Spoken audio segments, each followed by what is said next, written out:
Bienvenue dans cette nouvelle vidéo sur les méthodes de classification.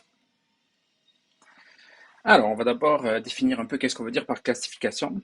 Fait que dans le fond, c'est quand on va parler de variables qualitatives ou catégoriques. Par exemple, la couleur des yeux, c'est un bel exemple. La couleur des yeux ici, c'est qualitatif. On peut avoir par exemple marron, bleu ou vert. Ou un email, par exemple. Un email peut être spam ou pas spam. Puis, dans le fond, ce qu'on cherche à faire ici dans la méthode de classification, c'est qu'on va avoir un ensemble de vecteurs de caractéristiques, donc de variables explicatives X, comme toujours, et de variable réponse de fois Y qui est qualitative. C'est ça la grosse différence par rapport au modèle de régression, c'est que Y n'est plus une variable continue, mais est une variable qualitative. Et dans le fond, ce qu'on cherche à faire ici, c'est qu'on cherche à construire un C de X. Donc ça, c'est une tâche de classification. C'est vraiment quelque chose qui va classifier. En fait, selon une caractéristique X, elle va classifier et prédire une variable pour une valeur pour Y. Vous allez voir que très souvent, en fait, on va être intéressé non pas à prédire directement Y, mais à prédire en fait la probabilité que Y arrive. Puis ça va être important, par exemple, dans un exemple de classification pour les estimations de réclamation d'assurance, on va préférer une probabilité que l'assureur ait une réclamation frauduleuse plutôt que directement de dire frauduleux oui ou non. Alors voici un exemple ici avec les cartes de crédit. Fait qu'on a deux variables ici, les revenus, puis balance, donc le montant qui reste sur la carte de crédit. Et ici à droite, ben, on a vraiment selon le défaut de paiement. Donc défaut de paiement, oui ou non, ça c'est notre variable ici Y qui est donc qualitative, ça c'est notre Y. Puis j'ai deux X ici, j'ai un X ici, puis j'ai un autre X ici. Fait qu'on voit ici rapidement, juste à l'œil, que on a l'impression que le solde sur la carte de crédit, la balance, a un impact sur le fait d'être en défaut de paiement. Bien évidemment, puis ça semble logique. Plus j'ai une balance élevée, plus je vais avoir tendance à être à défaut de paiement.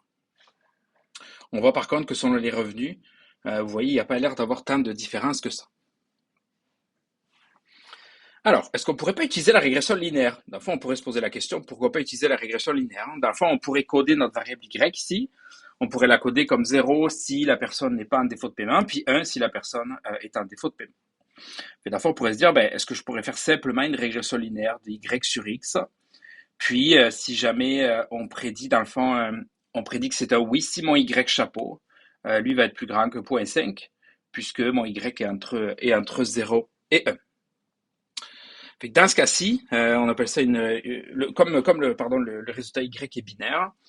Ben, dans le fond, vous allez voir que on ne va pas exactement faire la bonne chose en faisant ça. Pourquoi? C'est parce que la partie vraiment linéaire ici, l'espérance de Y sachant X, donc vous vous rappelez, ça c'était vraiment le X bêta, la forme X bêta, ben ça va être un nombre qui ne sera pas forcément entre 0 et 1. Alors que nous, notre Y va être soit 0, soit 1. Donc c'est pour ça qu'on ne peut pas utiliser directement la régression linéaire. Par contre, on va utiliser ce qu'on appelle la régression logistique. Donc c'est elle qu'on va utiliser dans les cas où Y est une variable avec deux modalités, notre variable réponse avec deux modalités, par exemple 0, 1.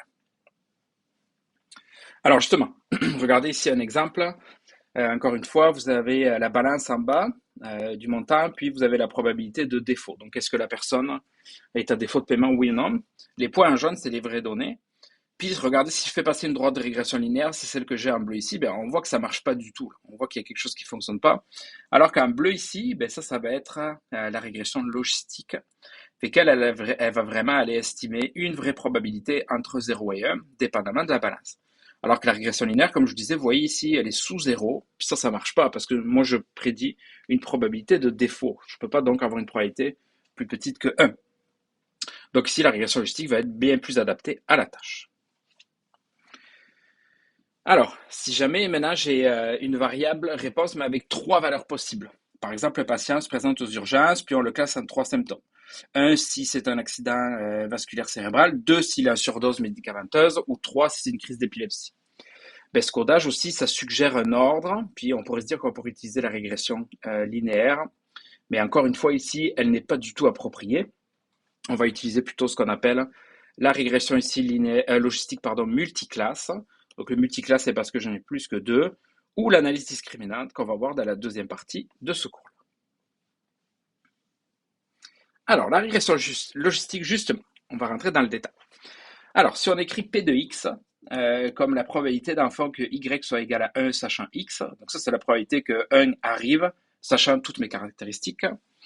En fait, ce qu'on va vouloir faire, c'est qu'on va vouloir estimer cette probabilité avec un modèle. Et en fait, comment on va l'écrire? Mon P de X, on va l'écrire de cette façon. Donc, mon P de X, ça va être ce rapport-là, avec exponentielle de bêta 0 plus bêta 1x divisé par 1 plus exponentielle de bêta 0 plus bêta 1x. C'est très facile de voir que ce P de X-là, c'est bien un nombre entre 0 et 1. Puis d'ailleurs, je vous invite à le faire en exercice.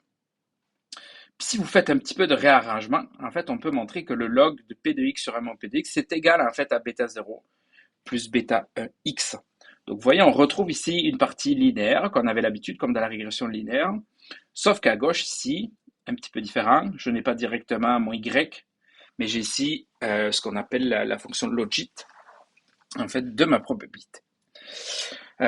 Ce terme à gauche, on appelle ça le log des cotes. Alors pourquoi cote? On parle de cote dans le fond quand c'est ici j'ai la probabilité et en bas j'ai 1 moins la probabilité. Fait qu'une cote, c'est une proba divisée par son inverse.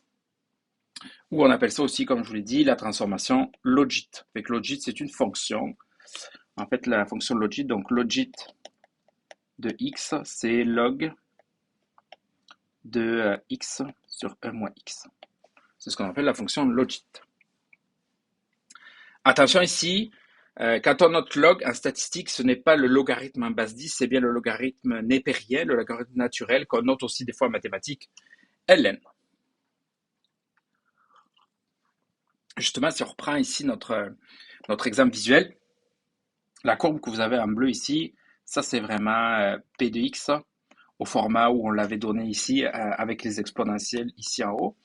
Fait qu'on voit que la forme épouse beaucoup plus dans le fond la probabilité, puis ça reste entre 0 et 1, donc c'est ce qu'on cherche.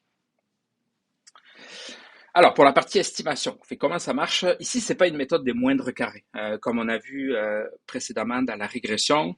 Ici, c'est une méthode qu'on appelle par maximum de vraisemblance. On rentrera pas dans les détails, dans le fond, pour ce cours-là. La seule chose importante ici à savoir, c'est que on calcule dans le fond ce qu'on appelle la fonction de vraisemblance. Donc, on va noter L de bêta 0, bêta 1, qui est en fait ce produit ici des probabilités. Puis je vous rappelle ici que chacune des probabilités, ben, ça dépend de bêta 0 et bêta 1. Et dans le fond, ce qu'on va aller faire, c'est qu'on va aller maximiser cette fois. Donc, je vous rappelle, dans les moindres carrés, on minimise quelque chose. Ici, dans le maximum de vraisemblance, on maximise en fait cette vraisemblance. Et en fait, cette vraisemblance, elle donne quoi? Ben, elle donne la probabilité des 0 et des 1 observés dans toutes les données. Vous voyez ici, ça c'est la probabilité que les 1 arrivent fois la probabilité que toutes les 0 arrivent. Fait que dans le fond, ça va vraiment calculer l'ensemble de toutes les probabilités. Et en fait, donc, comme je vous disais, on va aller choisir bêta 0 et bêta 1 chapeau qui maximisent cette vraisemblance donnée. Tous les logiciels stats, là, ils permettent bien évidemment de faire ça. Derrière, on va utiliser la fonction GLM qui permet de faire de la régression logistique. Et voici ce qu'elle est capable de donner. Fait que ça ressemble vraiment comme à la régression linéaire. J'ai ici mes paramètres, donc l'intercept qui correspond au bêta 0, puis balance, le nom de ma variable qui correspond au bêta 1. J'ai des coefficients, j'ai des erreurs standards, des statistiques Z et des p-values. Donc je les interprète toujours, je les interprète toujours de la même façon. Justement, ici, voici un petit exemple. Fait que si on se posait la question de quelle est la probabilité estimée d'avoir un défaut, donc défaut, je vous rappelle, c'est que y est égal à 1, pour une personne qui a un solde sur sa carte de crédit de 1000 $. Donc si j'utilise la forme, donc je vous rappelle P de X, c'est cette forme-là, le rapport avec les exponentielles. Je remplace ici chacun de mes bêta 0 et bêta 1, je les remplace par les valeurs que j'ai ici estimées. Ma valeur de x ici, ben, c'était ma balance, donc ici 1000. Donc si je calcule ça, j'ai 0,006. Donc ça, c'est une probabilité, je vous rappelle, donc ça correspond à 0,6%. Il y a donc 0,6% de chance, avec le modèle de régression logistique, qu'une personne qui a un solde de 1000 $ sur sa carte de crédit soit à défaut. Si je refais la même chose ici avec un solde de 2000 $, ben, vous voyez, on arrive maintenant à une probabilité de 58,6% que la personne soit à défaut de crédit. Alors, si jamais maintenant je voudrais faire une régression logistique, mais avec plusieurs variables, fait que, un petit peu comme on a fait dans la régression linéaire, on grossit un petit peu tout ça en ajoutant, plusieurs variables. Ça n'a rien à faire là, excusez-moi. Bon. Mais dans le fond, si j'ai plusieurs variables, ben, c'est toujours la même chose. En fait, je vais avoir ici ma fonction logit, mon rapport des cotes. Mais sauf qu'à droite, ben, ça va être égal à une fonction linéaire de l'ensemble de mes caractéristiques. Vous voyez, on retrouve la même chose qu'à régression linéaire, ou on peut l'écrire aussi de cette façon-là, ça revient à la même chose. Les deux, je vous rappelle, sont totalement équivalents, ici, et d'ailleurs, vous aurez à le faire en exercice. Voici le genre de tableau qui nous sort, toujours pareil, l'intercept, chacune des variables numériques, et ici, regardez, j'ai même une variable catégorique, ici, qui était le fait d'être un étudiant, oui ou non.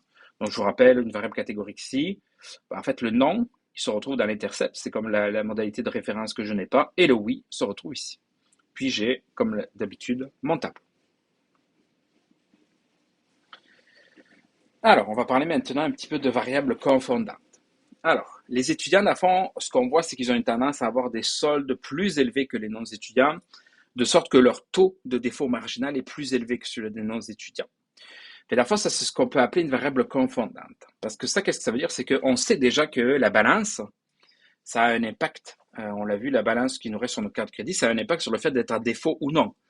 Mais en fait, déjà par défaut, on sait que les étudiants, eux autres, vont avoir une balance de carte de crédit plus grande. Vous voyez ici dans ce graphique-là, ça c'est les non-étudiants, ça c'est les étudiants. On voit tout de suite que les étudiants, ils ont une balance de carte de crédit plus élevée, avec ce qu'on peut appeler une variable confondante, dans le sens que oui, on peut avoir l'impression que le statut d'étudiant a un effet, mais dans le fond, c'est probablement lié plutôt à la balance qui est plus élevée pour les étudiants. Alors, voici un autre exemple avec les maladies cardiaques en Afrique du Sud. On a 160 cas d'infarctus du myocarde et on a 302 témoins. Donc, tous des hommes âgés de 15 à 64 ans en Afrique du Sud au début des années 80.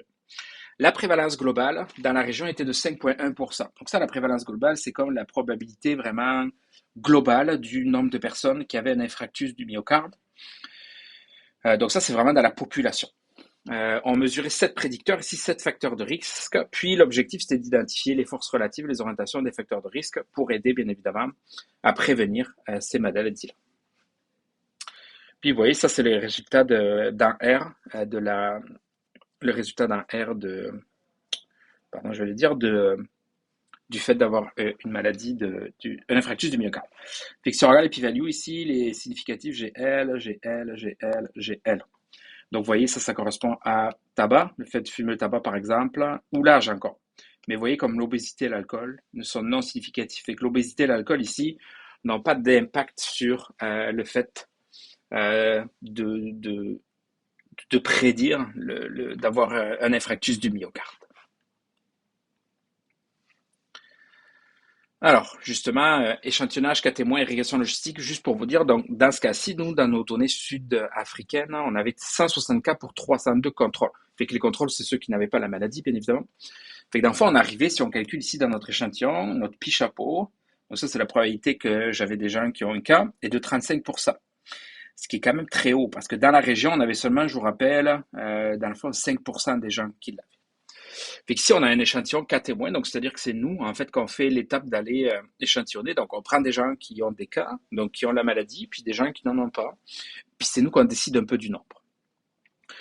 Fait dans le fond, ce qu'on peut faire, c'est estimer les paramètres de régression de bêta J avec précision, comme d'habitude. Puis, le terme bêta 0, lui, donc le bêta 0, je vous rappelle, c'est qu'il va estimer la probabilité sans rien. Donc, c'est-à-dire c'est vraiment la probabilité sans considérer aucune variable. En fait, lui est supposé estimer, Donc, le bêta 0 est supposé estimer la prévalence vraiment dans la population. Puis ici, bien évidemment, il est incorrect parce que c'est nous qui allons piger, en fait, dans la population des personnes. Fait que dépendamment de combien de contrôles on a pris ici, ben, ça a un impact sur le bêta 0. Fait que si jamais on veut corriger, dans le fond, l'intercept estimé, on peut tout simplement le faire de cette façon-là. Fait que ça, je vous le dis vraiment à titre informatif ici. En fait, on peut transformer le bêta 0 chapeau en un bêta 0 étoile chapeau qui va vraiment, en fait, tenir compte vraiment de la vraie prévalence en fonction de celle observée dans notre échantillonnage KT. Alors, maintenant, si on va aller un petit peu plus loin encore. Donc, on a parlé de régression logistique avec plusieurs variables, mais advenant le cas qu'on ait ici plus que deux classes. Donc, si on a plus que deux classes, qu'est-ce qui se passe? En fait, ça se généralise quand même assez bien. Puis comment ça se généralise, c'est que on va aller chercher cette fois notre probabilité que y soit égal à k. Donc là, je vous rappelle k, ben, il peut être entre, donc je vais vous l'écrire ici, petit k, ça peut être 1, 2 ou jusqu'à un grand k. Donc j'ai k grand k, ça j'en ai pas seulement deux. Puis comment on va aller estimer cette probabilité-là? Ben, ça va être pareil, donc l'exponentielle de la forme linéaire divisée par cette fois la somme de toutes les exponentielles. Ça, c'est une fonction linéaire, dans le fond, pour chacune des classes. Puis c'est ce qu'on appelle la régression logistique multiclasse ou multinomiale. Donc souvent, vous allez voir multinomial. Fait que multinomial, c'est vraiment la régression, en fait, logistique généralisée avec plus que deux classes. Et derrière, on utilise le package GLMNet qui permet de faire cette régression là. Donc, là, on a vu la régression logistique ou multiclasse qui permet vraiment donc de prédire, pardon, de prédire un petit peu comme on faisait avec une régression linéaire. Donc, la régression logistique nous permet vraiment de prendre des x et puis de prédire un y qui est catégorique. On va voir maintenant ce qu'on appelle l'analyse discriminante. L'analyse discriminante, c'est vraiment complètement une autre méthode qui ne fait pas partie des méthodes de régression, qui est différente. Ici, l'approche, en fait, elle consiste à modéliser plutôt la distribution de x pour chacune des classes séparément. Donc, on se dit, bon, ben, mon x, en fait, mes caractéristiques, elles devraient être différentes selon les valeurs de x. Probablement, puis c'est ça qui va faire qu'on va être capable de discriminer, dans le fond, pour quel y ça va être. Et en fait, on va utiliser ce qu'on appelle le théorème de Bayes. Fait que là, je vais vous le rappeler tout à l'heure, le théorème de Bayes. Et on va être capable ensuite d'aller prédire ça. Donc, dans le fond, l'hypothèse ici, c'est que on connaît la probabilité de x sachant y, donc la probabilité de ma caractéristique sachant mes y, et ce qu'on veut, c'est revenir à ma probabilité que y sachant x. Donc ça, c'est ce que je veux prédire. Quand on utilise des distributions normales, donc c'est-à-dire que je suppose que mes x, pour chacune de mes modalités de y, ça suit une loi normale. Dans chacune des classes, vous allez voir qu'on va arriver à une analyse discriminante qu'on appelle linéaire ou quadratique. On va voir tantôt c'est quoi la différence. Mais en fait, cette approche-là est très générale. Pour la distribution ici de mon x sachant mon y, on pourrait mettre n'importe quoi comme distribution. Nous, dans le cas du cours, on va se concentrer ici seulement sur les distributions normales. Alors, justement, le théorème de Bayes pour la classification. Alors, d'abord, un petit peu d'histoire. Thomas Bayes, en fait, c'était un mathématicien très, très célèbre français qui a vraiment apporté beaucoup de choses dans le domaine de la modélisation de stats et particulièrement aussi en probabilité. Et lui, en fait, il a découvert et démontré un résultat assez simple qu'on appelle le théorème de Bayes. Alors, ce théorème-là, il dit que la probabilité ici de y,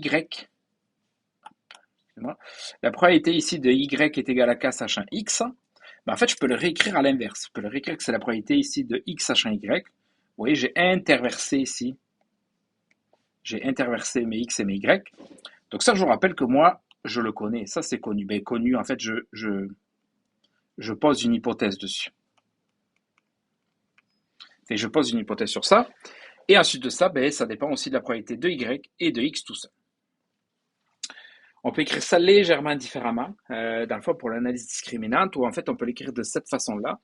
Donc on peut écrire que la probabilité que y est égal à k, sachant x est égal à x, donc notre caractéristique, ça va être un πk fois f de k divisé par la somme de toutes les mêmes choses, où f de k, regardez ça c'est important, c'est ma probabilité de x sachant y. Et que ça, f de k, donc ça c'est ma densité qui est connue. Je vais y arriver. Alors. Donc ça, c'est mon hypothèse. Je vous l'ai dit, mon hypothèse, c'est que je donne une distribution à mon x sachant mon y. Que nous, on va utiliser des densités normales. Puis pika, lui, pika, ben, ça va être la probabilité tout simplement d'être que mon y soit dans ma classe k, tout simplement. Alors, donc cette forme-là est très importante. Ici, c'est comme ça qu'on va faire de l'analyse discriminante. Pourquoi on appelle ça analyse discriminante? Dans le fond, c'est qu'on va classer un nouveau point selon laquelle la densité est la plus élevée. C'est vraiment ça. Ici, vous allez voir, c'est qu'on va calculer dans le fond ça pour chacun des cas. Fait qu'on va calculer pour k est égal à 1, 2, 3 jusqu'au grand k. Et en fait, on va aller calculer ça. Mais regardez, ça, c'est une moyenne pondérée dans le fond. C'est ce terme en k divisé par la somme de toutes les termes. Fait que dans le fond, ici, on va voir que celui-là qui est le plus grand, ici, de toutes les autres, va venir prendre toute la place. Donc, on va aller dire qu'on va aller prédire mon y par k quand le pk fois fk va être le plus grand possible. Lorsque les classes sont bien séparées, en fait, les estimations des paramètres du modèle régression logistique sont étonnamment instables. Ça, c'est-à-dire quand j'ai, par exemple, moitié-moitié, ben là, ça va être difficile. Puis c'est normal, dans le fond, la régression logistique va avoir de la misère un peu à séparer quand je vais en avoir autant. L'analyse discriminante linéaire, elle ne souffre pas de ce problème-là. Par contre aussi, si le n est petit, donc la taille d'échantillon est petite et que la distribution des prédicteurs x est approximativement normale sur chacune des classes, le modèle de régression, discriminant linéaire, c'est encore une fois plus stable que le modèle de régression logistique. Puis l'analyse de discriminant linéaire, elle aussi, elle est populaire lorsque nous avons plus que 2 classes. Parce que c'est très très facile de faire de la discrimination, alors que vous vous rappelez, plus que 2 classes, ce n'est plus une régression logistique. Fait que voilà un petit peu pourquoi on va vers une autre méthode, c'est parce que le modèle de régression logistique a quand même ses petites faiblesses, puis l'analyse discriminante, vous allez voir, elle est capable de les combler. Alors, on y va justement. On va prendre l'exemple, on va commencer à une dimension. Fait que P est égal à 1, une dimension. Donc ça veut dire que, je vous le rappelle, tout le but de l'analyse discriminante linéaire, c'est en fait de dire que je connais la densité de x, donc de mes données x, de mes prédicteurs, de mes variables explicatives, sachant mon y. Je rappelle ici la forme d'une densité gaussienne. Donc ça ici, c'est une densité gaussienne de moyenne mu k et de variance sigma k carré. Donc on va supposer que, en fait, mon x, sachant que y est égal à k, suit cette loi-là. Dans le fond, comment on peut écrire ça? Donc x, sachant que mon y est égal à k, donc x sachant que y est égal à ça suit le normal, mu k, sigma k carré. Donc, vous vous rappelez, c'est ça tout le but de l'analyse discriminante. On suppose ma distribution de x, sachant chacune des classes de y. On va supposer aussi ici que toutes mes sigma k sont identiques et ils valent la même chose, sigma, tout simplement. Mais si on injecte ça dans la formule de Bayes qu'on a vu tout à l'heure, en fait, on va être capable d'obtenir une forme plutôt complexe en fait pour les pk. Fait que mon pk ici, ça va être cette forme-là. Fait que bien évidemment, je retrouve plein de choses, des exponentielles, des racines. C'est normal parce que j'ai une forme ici gaussienne. Mais heureusement, il y a des simplifications qui se font et des annulations que vous aurez aussi à faire en exercice. Et en fait, on va arriver à quelque chose d'assez simple. On va arriver à dire en fait que pour classer, pour la valeur de x est égal à k, donc quand je veux, pour une valeur de x donnée, si je veux classer, donc c'est-à-dire dire c'est quel y qui va être prédit, en fait, on va devoir voir donc lequel des pk est le plus grand. Vous vous rappelez, on calcule chacun P1, P2, P3 jusqu'à P grand K. Puis lui qui va être le plus grand, ben, c'est lui qu'on va associer à la prédiction. Mais si on prend les logs, qu'on écarte les termes, puis en fait que vous allez voir, il y a plein de choses qu'on peut faire. Vous allez le faire comme je vous disais en exercice. En fait, on va arriver à dire que avoir le pk le plus grand, ça revient à avoir le delta k le plus grand. Et delta k, ça va être exactement cette forme-là. Donc ça va être x ici fois les paramètres de la normale, moins les paramètres de la normale, plus log de la proportion. Vous vous rappelez, pk la proportion donc de mon y est égal à k.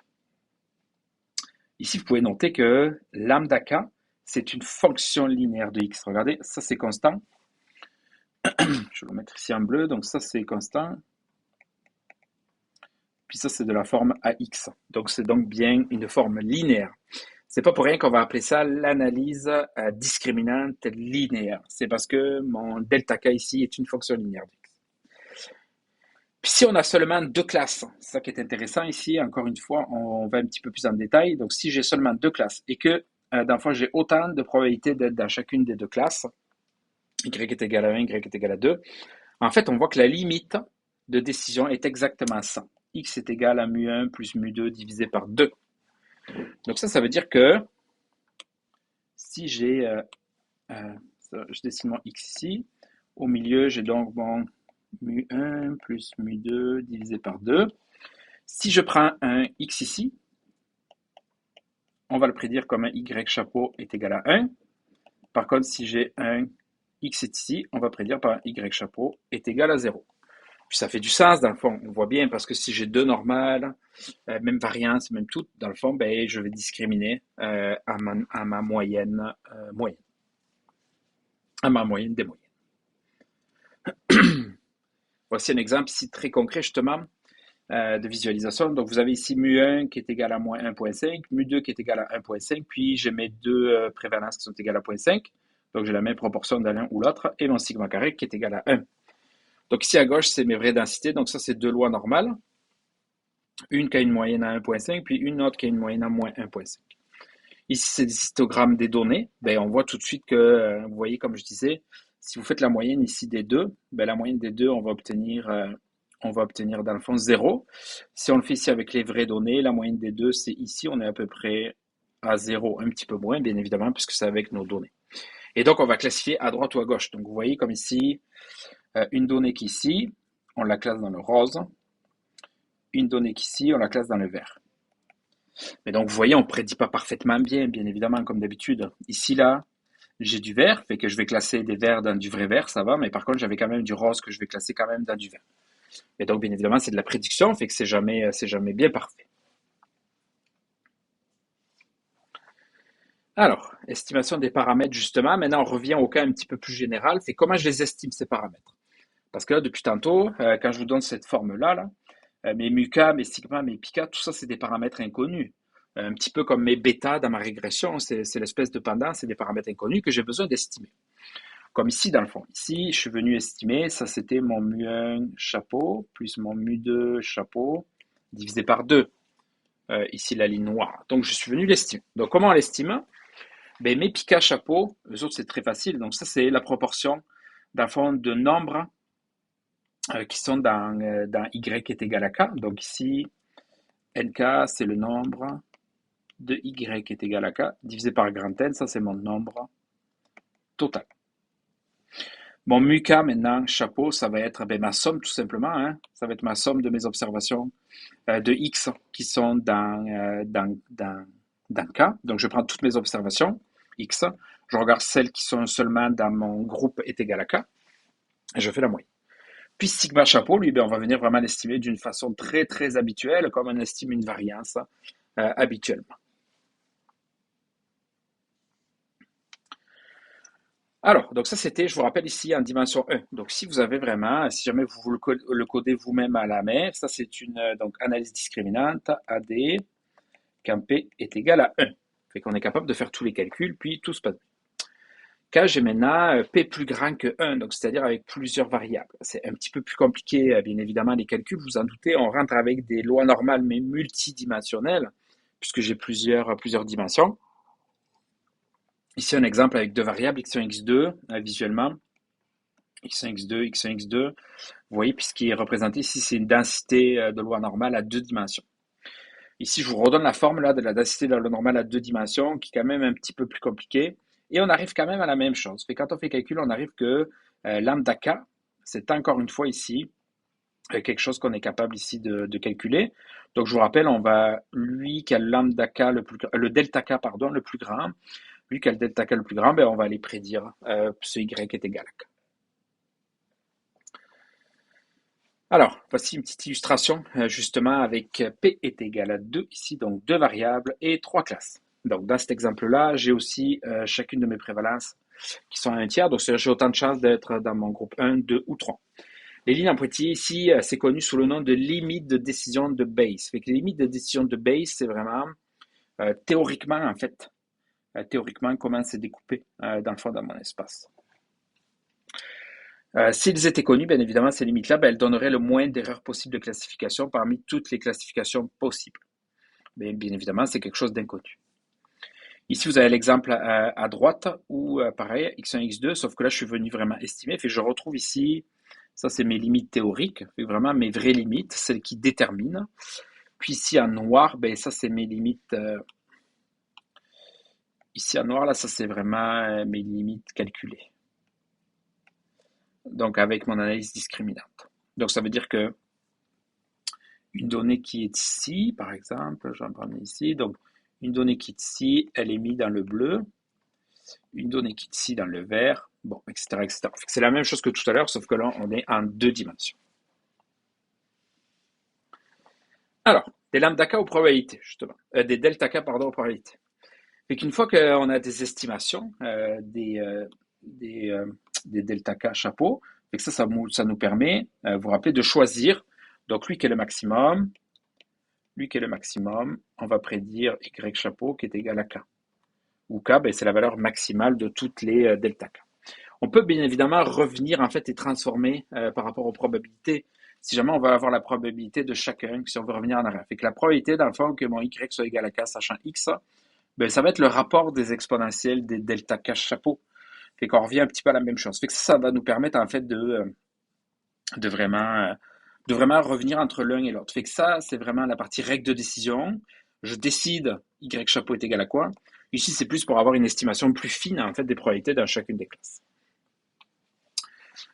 Donc, dans le fond, ben, ça revient exactement à ça. Donc, classer au plus grand delta K chapeau, ben, ça revient à classer en fait dans laquelle la probabilité est la plus grande. Lorsque K est égal à 2, donc seulement deux classes, en fait, on classe dans 2 quand la probabilité est plus grande que 0.5, sinon on classe dans 1. C'est très simple, j'ai juste deux probas. Avec deux probas, je vais avoir deux résultats. Les deux sont complémentaires, bien évidemment. Proba que Y est égal à 1, plus proba que Y est égal à 2. Et ça va être égal à 1 les deux. Fait que la somme est égale à 1, fait que dans le fond, c'est lui qui va être le plus prédominant qui va gagner. Alors justement, on reprend notre exemple ici de l'analyse discriminante, mais linéaire sur les données de crédit. Donc ici, il y a le tableau ici des vrais. Donc ça ici, c'est les vrais défauts de statut. Donc c'est les vraies valeurs. Est-ce que la personne est en défaut de paiement ou non? Puis ici, c'est la valeur prédite, oui ou non. Et on a ici ce qu'on appelle une matrice de confusion. Et ça, c'est une matrice de confusion.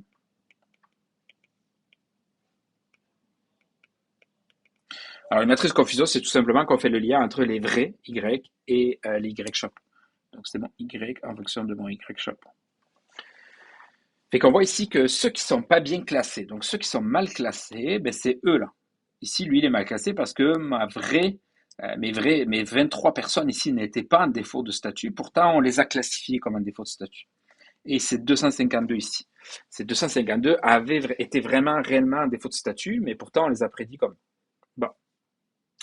Et à la fois, le taux d'erreur, si on divise par le nombre de participants total qui était 10 000, on arrive à un taux d'erreur de classement de 2,75%. Ce qui est quand même bien évidemment très bon. Alors, vous imaginez, dans notre analyse discriminante, on vient de trouver un modèle qui prédit bien sauf 2,75% du temps. Est-ce que la personne va être à défaut de crédit ou non? C'est quand même très bon. Par contre, quelques petites mises en garde, bien évidemment. Il s'agit ici d'une erreur sur un jeu de données d'entraînement très important. Vous vous rappelez, je vous ramène ici au chapitre sur les fondements de l'apprentissage statistique. Ici, on est sur le même jeu de données, bien évidemment, ici. Là. Les deux, c'est sur l'entraînement qu'on le fait. Donc, on prédit sur là où on a bâti le modèle. Puis, donc, on est probablement en train de faire de l'overfitting.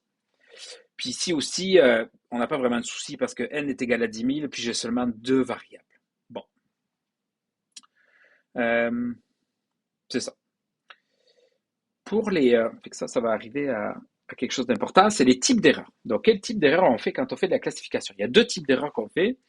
Il y a ce qu'on appelle les taux de faux positifs et les taux de faux négatifs. Fait que les taux de faux positifs, les taux de faux positifs, c'est eux. Les taux de faux positifs, c'est quoi? C'est la fraction des exemples négatifs qui sont classés comme des positifs.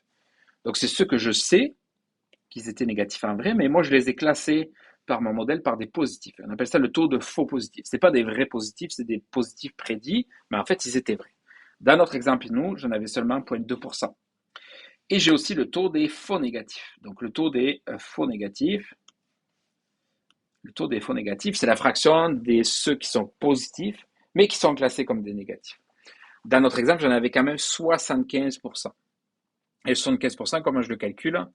Ben, c'est mon 23 ici, divisé par le nombre total que j'avais ici. Donc, c'est 23 divisé par ici, 23 divisé par 9900, 252, pardon, excusez-moi, je recommence, c'est ici. C'est 252 divisé par mon total, 333. Fait que je vois bien ici que dans ceux qui étaient vraiment en défaut de statut, il y en a quand même beaucoup là que j'ai mal prédit. 75% d'erreur. Dans le fond, quand on a produit le tableau précédent, ici, c'est qu'on vient prédire des oui ou des non. Comment on les prédit les oui ou des non? Ben, c'est pas compliqué. Dans le fond, si on revient un petit peu à la méthode de l'analyse discriminante, c'est qu'on a une probabilité estimée Puis quand c'est plus grand que 0,5, vous vous rappelez, on met à oui ou à non. En fait, donc c'est ça qu'on a fait ici. Si on a produit le tableau donc en disant bon ben la probabilité d'avoir un oui, c'est quand c'est plus grand que 0,5 parce que j'en ai seulement deux. Ben ça c'est ce qu'on va appeler le seuil. Donc ça c'est nous qu'on a décidé que c'est au-dessus de 0,5. Mais d'abord on pourrait décider d'autres choses. En fait, on pourrait modifier ce taux d'erreur là en changeant le seuil tout simplement. Fait que le seuil ici on pourrait le changer. Par exemple, on pourrait prendre 0,2, je sais pas moi, 0,6. Donc, c'est-à-dire que il faut que ma probabilité, pour qu'elle soit dominante, c'est plus 0,5, donc c'est plus être plus que la moitié, c'est d'être moins à 0,6 par exemple. Fait que je veux que ma probabilité dominante soit 0,6. Fait que par exemple, si j'ai un exemple, si j'ai quelqu'un où la proba estimée c'était 0,55, bon, cet exemple-là, là, quelqu'un que j'estime, puis la probabilité estimée c'est 0,55, avec le seuil de 0,5, je le prédis comme une personne qui a un défaut. Par contre, avec un seuil de 0,6, je le prédis comme quelqu'un qui ne sera pas à défaut. Donc, vous voyez, ça va changer automatiquement ici ma matrice, bien évidemment, de confusion, parce que je ne vais pas avoir les mêmes nombres. Donc, on peut faire varier le seuil ici pour changer mes matrices de confusion et même, en fait, changer aussi le calcul du taux de faux positif et de faux négatif. Justement, en faisant varier le seuil, regardez un petit peu à quoi ça ressemble. Donc ici, on fait varier le seuil, le threshold de 0 jusqu'à 0,5. Et ici, regardez, c'est quoi qui se passe. En bleu, ici, c'est les faux négatifs. En orange, ici, c'est les faux positifs. Et en noir, c'est mon erreur globale. Fait que mon erreur globale, c'est celle qu'on a calculée ici sur la diagonale, sur la surdiagonale, pardon, c'est ceux qui sont pas bons. Donc ici, vous voyez que quand on change le taux, ben, bien évidemment, ça va nous faire des taux de faux positifs ou de faux négatifs différents. Bien évidemment, il y a un lien entre les deux. Hein. Vous voyez le taux de faux positifs et de faux négatifs. Il y en a un qui monte, l'autre qui descend, bien évidemment. Fait parfois, il va falloir aller trouver un compromis. Donc, vous voyez ce qu'on pourrait faire ici dans cet exemple-là, par exemple, c'est que, afin de réduire le taux de faux négatifs, donc le bleu, ben, ce qu'on pourrait faire, c'est prendre un seuil peut-être à 0,1 ou moins. Fait qu'aller là-dedans. Si on allait avec un seuil là-dedans, ben, on aurait un petit peu moins de faux négatifs. Donc ça, vous comprenez que quand on fait une analyse discriminante, ça nous donne un classificateur, mais on peut en fait créer une infinité de classificateurs en faisant changer le seuil, tout simplement. On peut changer le taux de faux positifs ou de faux négatifs sur notre jeu de données d'entraînement ou de test. Fait que ça, des fois, on peut jouer avec ça. Je pense souvent, par exemple, dans les applications médicales, les autres ils vont vouloir contrôler le taux de faux positifs ou de faux négatifs dans des élaborations de tests, par exemple, médicales. Quand vous testiez à l'époque avec les tests de Covid rapides, ça a été fait, on a fait exactement ce genre de truc-là. Fait qu'avec des tests comme ça, quand ils sont évalués, on regarde le taux de faux positif et le taux de faux négatif. Alors justement, qu'est-ce qu'on appelle la courbe ROC? La courbe ROC, c'est quelque chose de très utilisé dans les modèles de classification. C'est qu'on va regarder ici le taux de faux positif en fonction du taux de faux négatif et pour différents seuils. Donc ici, c'est tous les seuils de 0 à 1. Tout ce que vous voyez ici, là, ça c'est vraiment pour un seuil particulier.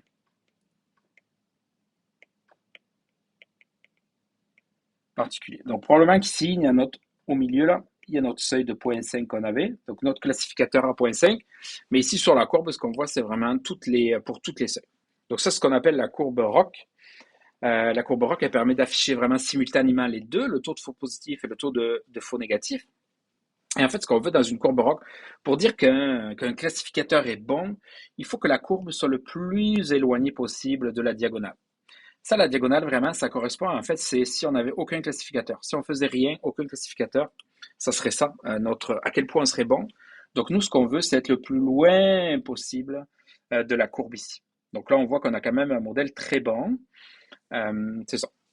Si jamais on veut comparer des modèles, justement, des classifications, mettons qu'on voudrait ici comparer sur la même courbe ROC deux modèles, donc un modèle de régression logistique, un modèle d'analyse discriminante linéaire, ben, ce qu'il suffirait de faire, c'est mettre les deux courbes ROC, puis on regarderait laquelle qui est la plus éloignée justement de la diagonale.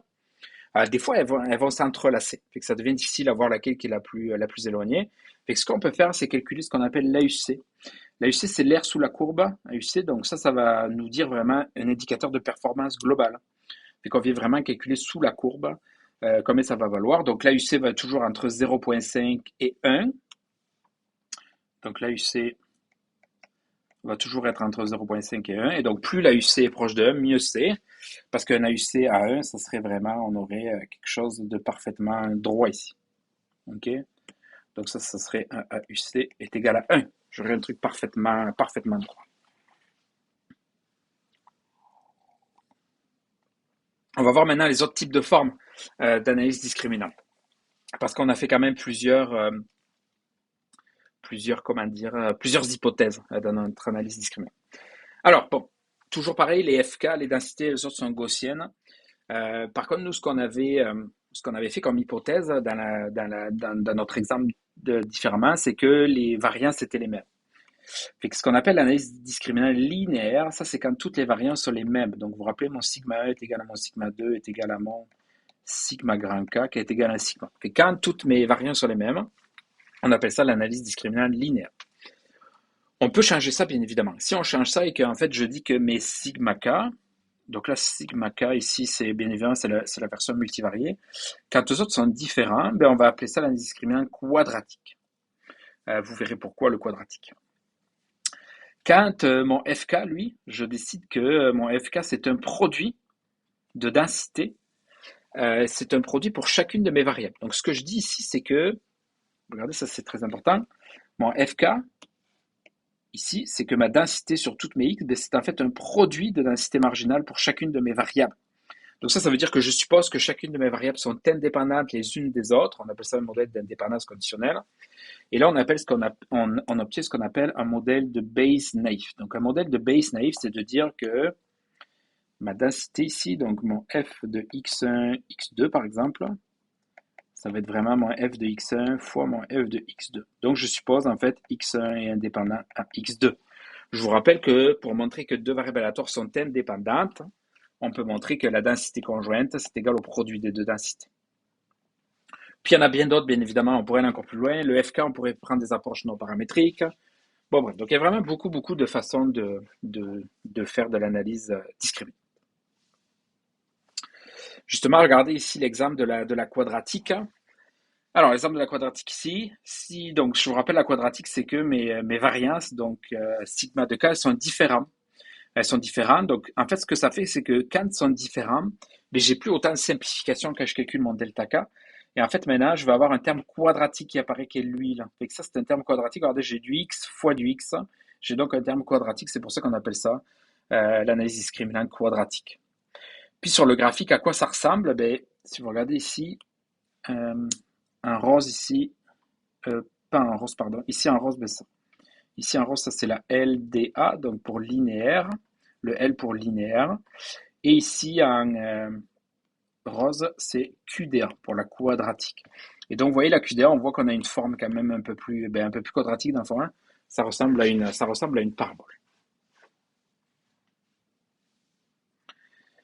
Alors, le Bayes naïf, je reviens là-dessus. Donc, le Bayes naïf, vous vous rappelez, c'est quand on suppose que la distribution de x, c'est en fait le produit de toutes les distributions des variables. Donc, on suppose que tous les prédicteurs sont indépendants entre eux sur chacune des classes. Ça, c'est très utile quand P est grand. Donc, quand j'ai beaucoup de variables, c'est très utile. Parce que dans le fond, avoir une distribution multivariée sur 100 variables, ça va être compliqué. Alors qu'avoir 100 distributions univariées pour une variable, c'est quand même plus simple à gérer. Donc, quand P est très grand, Bayes est très bon. Par contre, les méthodes comme la QDA ou la LDA, linéaire ou quadratique, ben, elles échouent. Elles sont pas bonnes. Alors que lui, le modèle de Bayes naïf, Bayes suppose que dans le fond, la matrice de variance-covariance, elle est diagonale, puisque j'ai l'indépendance. Puis là, ça fonctionne bien.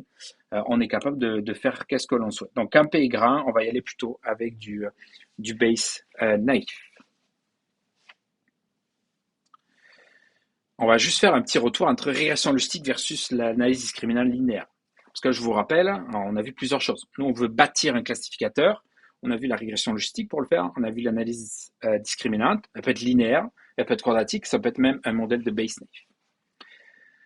Fait que dans le fond, dans un problème à deux classes, on l'a vu, si on prend l'analyse discriminante linéaire, donc je vous rappelle la linéaire, ben en fait, dans la linéaire, si on calcule le log des rapports de cotes ici, en fait, on va être capable de montrer, on l'avait montré, que ça revenait à une combinaison linéaire. Fait qu'en fait, ça a exactement la même forme qu'une régression logistique. Vous voyez, c'est exactement la même chose. Là. je log des rapports de cotes, j'arrive ici à une forme linéaire de mes variables. Fait que ça a exactement la même forme. En fait, la différence, elle réside simplement dans l'estimation des paramètres. Dans la régression logistique, on utilise, je vous rappelle, la vraisemblance, on maximise la vraisemblance basée sur la probabilité que Y sachant X, alors que dans l'analyse discriminante linéaire, on utilise cette fois la loi conjointe, donc la probabilité de X et Y ensemble. Donc, dans le fond, elles sont différentes sur les méthodes d'estimation. On n'estime pas de la même façon, mais en pratique, vous allez voir, ça donne souvent les mêmes résultats que l'une ou l'autre. Donc, je vous rappelle, on va utiliser plus l'une ou l'autre, dépendamment, dans le fond, de la taille d'échantillon ou du nombre de variables. Justement, en résumé, la régression logistique elle est très populaire pour la classification, surtout quand K est égal à 2. Je veux dire, quand vous prédisez deux choses, oui, non, 0, 1, très très souvent, c'est la régression logistique, ça s'implémente bien dans R, ça s'interprète très bien. Par contre, la LDA, elle est très utile, donc la linéaire est très utile quand N est très petit, donc quand la taille d'échantillon est petite, ou que les classes sont bien séparées. Donc bien séparées, c'est-à-dire que ça va être difficile d'aller chercher selon l'une ou l'autre. Et aussi que les hypothèses gaussiennes sont raisonnables, bien évidemment, parce que dans la LDA, je vous rappelle qu'on suppose que X suit une loi normale. Ben, c'est-tu vrai, ça? C'est ça, c'est pas toujours vrai. Fait que si les hypothèses de gaussiennes sont raisonnables, ben, c'est sûr qu'il vaut mieux utiliser la LDA. Et aussi, quand j'ai plus de classes, ben, on va préférer, bien évidemment, l'analyse discriminante à la régression logistique, parce que la régression logistique s'applique tout simplement pas. Et le modèle de Bayes-Naïf, lui, s'applique vraiment lorsque P est grand. Donc, quand vous avez beaucoup de variables, allez-y avec le modèle de Bayes-Naïf. Voilà, dans ce module sur la méthode de classification, vous avez vu plusieurs, en fait, ensemble de méthodes de classification que vous allez pouvoir utiliser.